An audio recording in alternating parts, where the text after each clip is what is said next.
Hello everyone, Max here with Fiction Rant to bring you part 3 of my Imperium vs. Terrans matchup. That's the Imperium of Man from Warhammer 40k against the Terrans from Starcraft. This section will be going over the weapons used by each side. Also, if you want to support the channel, there's a coffee link in the description. Before I get started on the weapons, I have some corrections to my previous section based on the things that the comment section pointed out. As I've said many times before and will keep saying, you commenters are awesome, and I really appreciate you keeping me honest on all this stuff. Okay, first of all, the simplest. I had previously stated that neither side has supersonic capable aircraft. I was incorrect, and in fact, both sides have supersonic craft. Most notably, the Imperium Lightning Interceptor and the Terran Wraith are both definitely capable of supersonic flight. Since this leaves both sides with still pretty similar airspeeds, I'm not going to assume much of an advantage either way because, yeah, it's important to point out, but it's not an advantage if both sides have it. Second, drop pods.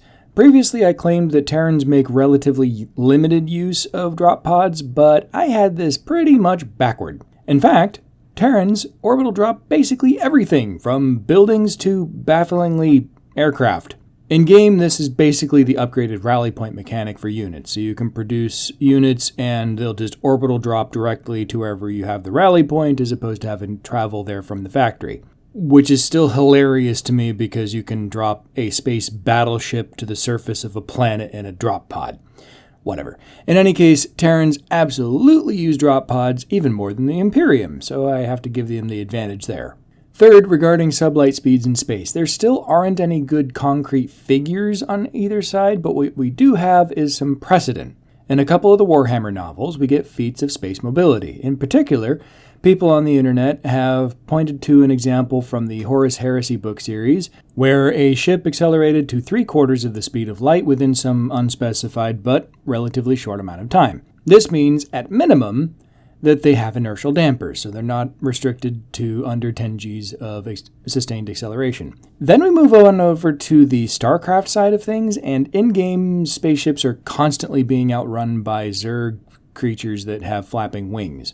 Granted, this is for game balancing purposes, but you can see the issue. I did some digging to find references to Terran ships using inertial dampers, and I did find, in fact, a single reference regarding the Thor mech. Yeah, the pilots of the Thor mechs have powerful inertial dampers along with foam shock absorbers and harnesses to protect them from the recoil of their own weapons and all that, but that doesn't fill me with a lot of hope that what they mean by inertial dampers is what the rest of sci-fi means by inertial dampers, and makes me think that the Imperium has much faster ships at sublight speeds. If any of you StarCraft mega fans out there have some more insight on this, I would highly appreciate the input because I'm coming up pretty much empty on this one, and yeah, if StarCraft doesn't have, inertial dampers that allow you to exceed 10 Gs of acceleration, then that's a pretty big deal in space combat. Alright, moving on to the weaponry comparison. I'm going to say right now that I'm just going to be taking a selection of weaponry from each side, not going over everything because there's just too much. If I can get a good framework of weaponry, though, we can assume all the other weaponry kind of scales accordingly, at least within that faction. Starting with the Imperium, I want to just cover two pieces of ground-based weaponry, the lasgun and the bolter. The bolter is probably the most iconic piece of 40k weaponry, as it is the standard firearm of the Codex Astartes Space Marines. It fires 75 caliber self-propelled rounds, which can be customized for a variety of applications, but in general are highly explosive. What this means is that the rounds fired are half again as big a round as the legendary 50 caliber rounds that the American military loves so much. And the self-propelled parts means that the farther they go, the faster they move, since they're basically little rockets. Though they're burning fuel along the way, presumably at long ranges, the explosive qualities lose a bit. The rounds are also moderately armor-piercing, but struggle versus heavier armor of things like vehicles. Yeah, bolters are terrifying and are way too massive to be used by any normal human unless they're mounted in place like a turret. The lasgun, on the other hand, is far more manageable and, oddly, far more sci-fi than the bolter. This is the standard armament of the humble Imperial Guardsman, and is basically a laser gun. They're powerful enough to handle soft targets, but struggle against stronger variants of armor, such as that worn by the Astartes. I'd also like to note that the Imperium, and particularly the Astartes, love their melee weapons. Be those chain swords, power fists and swords, lightning claws, whatever, they're all exceptional at shredding opponents at close range, and the power weapons in particular are fantastic at defeating armor as well. Alright, moving on to the Terran side of things, there's really only one firearm to really talk about, and that is the C-14 Impaler Gauss rifle. This is a weird gun. In terms of how it operates, it can fire 30 8mm rounds per second at hypersonic speeds while having a 500-round magazine. These rounds can penetrate up to 2 inches of steel plating, and there are different ammo variants available for specialized applications such as penetrating additional armor, increasing effective range, making them more effective against softer targets, making them less lethal, that kind of thing. The thing is that this rifle was clearly designed by somebody who just saw a pile of buzzwords that they can apply to a weapon and just hit select all and pasted them all onto the gun. First of all, it's a Gauss-assisted rifle, which means that it's got conventional chemical-propelled ammunition, which is why you get to see spent shells being ejected and flames coming out the end of the barrel. Those rounds are then accelerated further through a magnetic acceleration. Why? Why do this? You've already got a magnetic accelerator rifle that can cycle up to 30 times per second without the benefit of multiple barrels. Why are you using gunpowder, which will add a ton of dirty crud to your barrel while excessively heating it up and screwing up your magnets and making the whole thing less weather resistant, since apparently, according to the wiki, if your ammo gets wet, the whole thing might just misfire. And I can tell that they're incredibly filthy rounds being fired because there's big old gouts of unburned, still burning powder shooting out the end of the barrel when they're firing. This is ridiculous. Whatever. In any case, the C-14 Impaler is a crazy destructive weapon, and part of the reason that Terran Marines wear such bulky armor is so they can actually aim and fire the things and survive doing so. All of that said, Terran Marines are not known for their prowess in melee combat, as evidenced by the fact that they get shredded by both Zerglings and Protoss Zealots.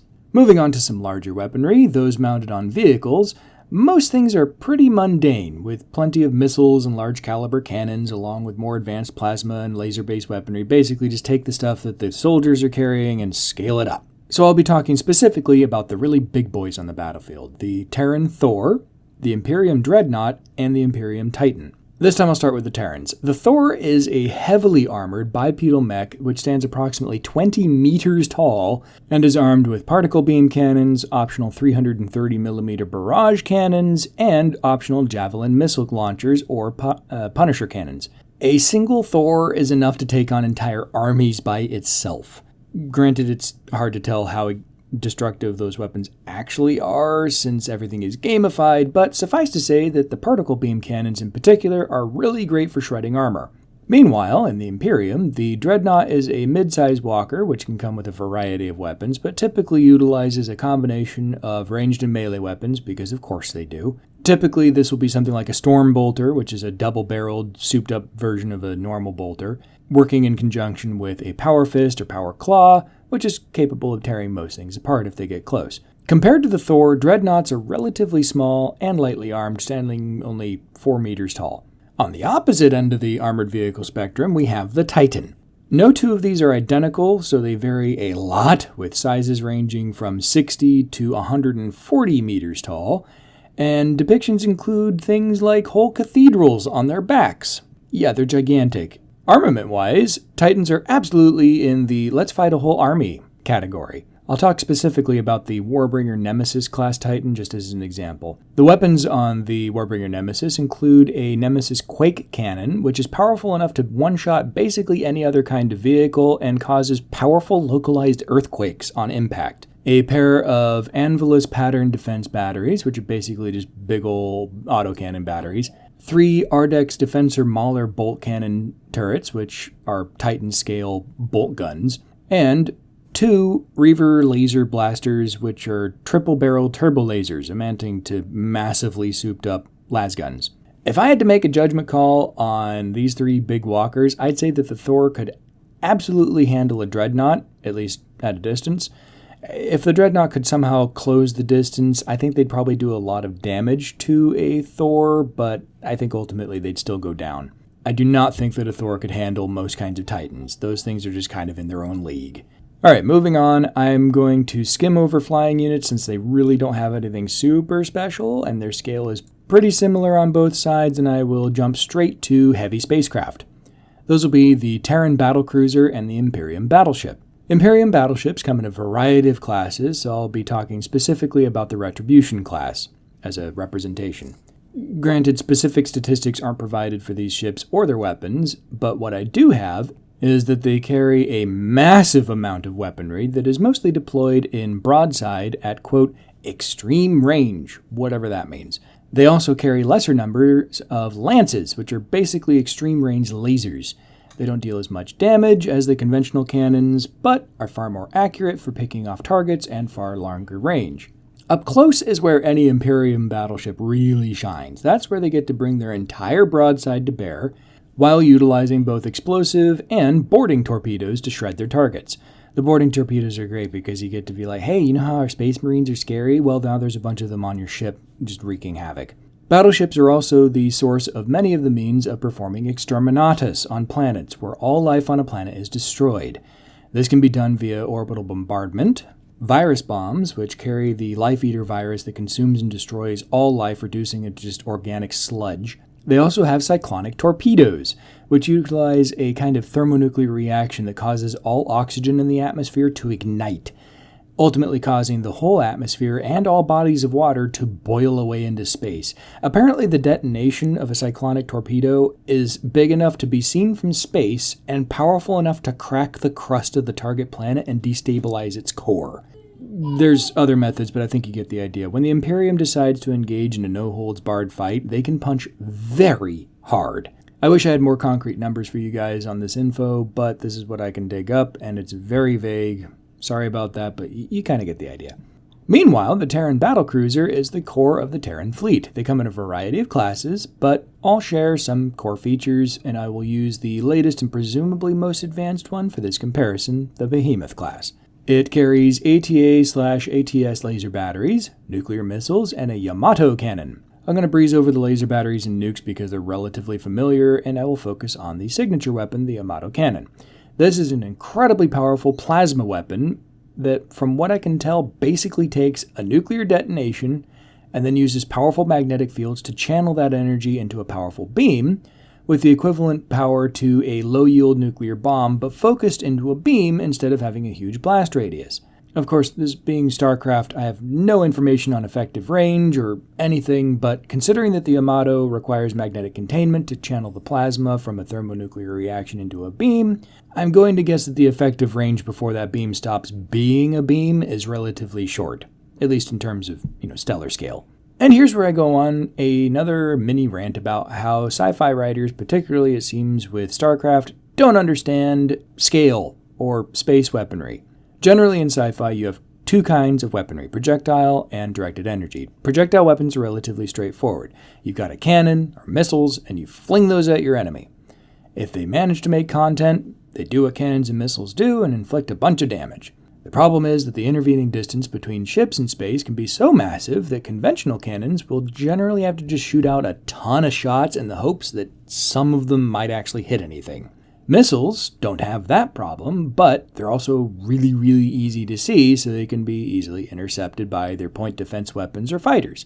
The go-to solution for a lot of sci-fi is railguns.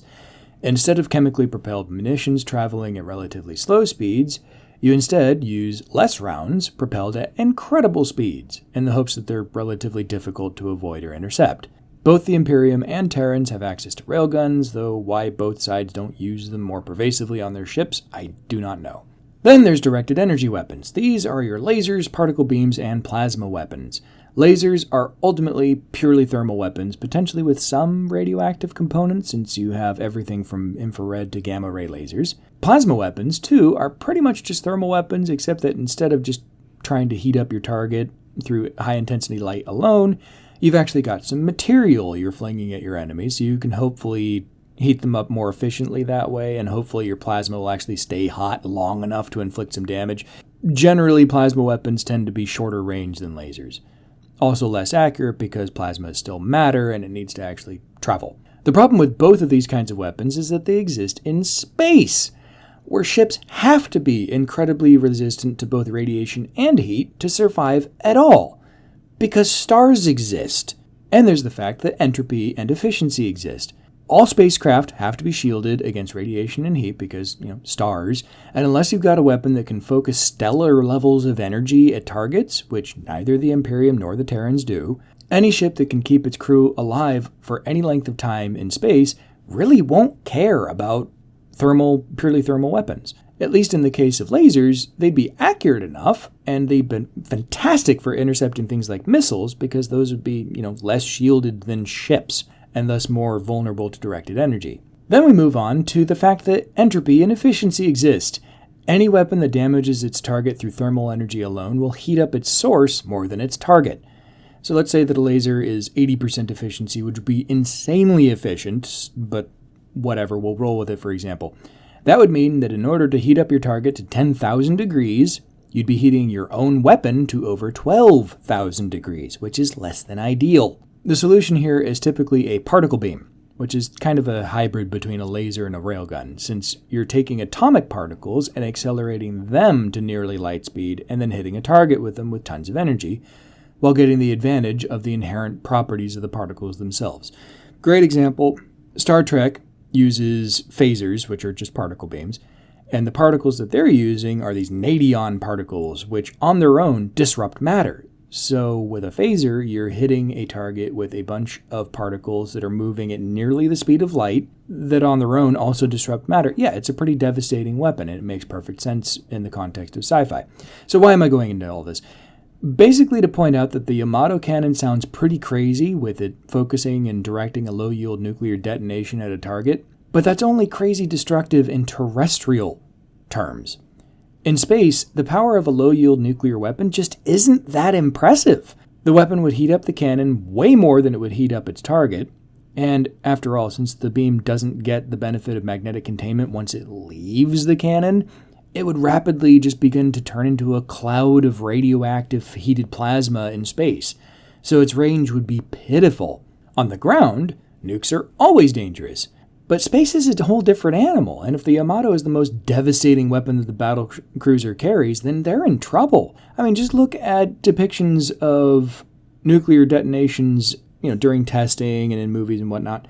Buildings and stuff that aren't hardened against that kind of thing get shredded. Of course they do. Things that are heavily armored and relatively small, like a tank, actually hold up to them just fine. The crew ends up being in trouble because, if they open up a hatch and get some air, then they're breathing in radioactive stuff, and that's bad. But the tank itself is generally fine. All that to say, I'm pretty sure that an Imperium battleship of any class, but specifically the Retribution class, because that's what we're talking about, absolutely outguns any Terran battlecruiser. And there you go, my highly cut down summary of the weapons on each side. There's definitely more to be said about all the insane weapons that each side uses, but I think this should give a decent idea of what each side can do. In terms of who has the advantage in each realm, I think that the Terran Marines have better soldier weapons, the Imperium vehicles have better weapons, the aircraft go pretty much even, and the Imperium absolutely outguns the Terrans in space. Let me know in the comments if you have anything important to add that I missed, if I misrepresented anything, or if you just want to be part of the discussion. All comments are welcome. And as you heard at the beginning of the video, I am quite happy to be called out so that I can fix mistakes. Again, I have a coffee link in the description if you want to support the channel, and until next time, live long and prosper, and may the Force be with you.